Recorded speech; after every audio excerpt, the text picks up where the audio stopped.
Do you want glory without sacrifice? Light without darkness? Victory without the cross? In the gospel today, Jesus brings Peter, James, and John up in the mountain. They see His glory. They see His light. They hear the voice of the Father. But why did Jesus show them this?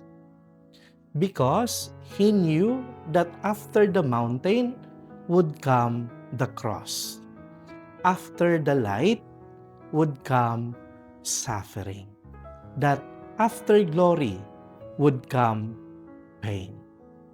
That is why Jesus was telling them and telling us also, do not lose faith when life becomes hard. The cross is not the end. Suffering is not the end. If you want to rise with Christ, you must first walk with Him. No cross, no resurrection. No pain, no gain. So, listen to Him, follow Him, and trust the journey.